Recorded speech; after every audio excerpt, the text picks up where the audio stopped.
Railway concession പുനഃസ്ഥാപിക്കണമെന്ന് ജില്ലാ Congress committee അധ്യക്ഷൻ A Thankappan. റെയിൽവേയിൽ മുതിർന്ന പൗരന്മാർക്കുള്ള റെയിൽവേ യാത്രായിളവ് പുനഃസ്ഥാപിക്കണമെന്ന് ജില്ലാ കോൺഗ്രസ് കമ്മിറ്റി അധ്യക്ഷൻ എ തങ്കപ്പൻ ആവശ്യപ്പെട്ടു.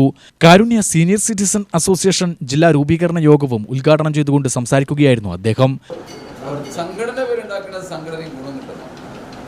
എല്ലാത്തിൻ്റെ പേരും പറഞ്ഞുകൊണ്ട് പോയിട്ട് ഒരു ഗുണവുമില്ല. എനിക്ക് സ്ഥാനമാനം കൊടുത്ത് ഇന്നലെ എൻ്റെ അടുത്ത് രാത്രി 12 മണിക്ക് ഒരാൾ വന്നപ്പോൾ അവനൊരു പാർട്ടിനെ വെളിയിലാക്കിയാണ്. തിരിച്ചു വരുമ്പോൾ വല്ലവനും പുല്ലും ആയുധം പറയുമ്പോൾ എന്തോ ഒരു സംഘടന പേരും കൊണ്ട് രാത്രി 12 മണിക്ക് എന്നെ പരിപാടിക്ക് വിളിക്കാൻ വന്നു. അപ്പോൾ ഞാൻ പറഞ്ഞു വേണ്ട അതൊന്നും നടക്കുന്നു പറഞ്ഞു. അപ്പോൾ അതുപോലെ ആവരുത്, പേരിന് വേണ്ടി മാത്രം ആവരുത്.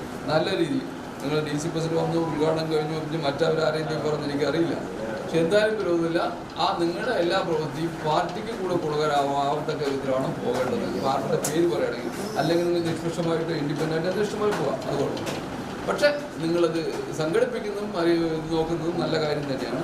ആർക്കാണെങ്കിലും ഇത് സീനിയർ സിറ്റിസൺ അല്ല, എല്ലാ തന്നെ സമൂഹത്തിലുള്ള ധാരാളം ആളുകൾക്ക് ഉപകാരപ്രദമായിട്ടുള്ള ഏത് നടപടി ചെയ്യിക്കുന്നതും സാധാരണ തന്നെയാണ്. തെറ്റെന്ന് പറഞ്ഞാൽ അതിലേക്ക് നല്ല രീതിയിലേക്ക് നിങ്ങളുടെ പ്രവർത്തനം മാറട്ടെ എന്ന് മാത്രം പറഞ്ഞുകൊണ്ട് കെ വേണുഗോപാൽ അധ്യക്ഷത വഹിച്ചു. വിളയോടി നാരായണൻ സ്വാഗതം പറഞ്ഞു.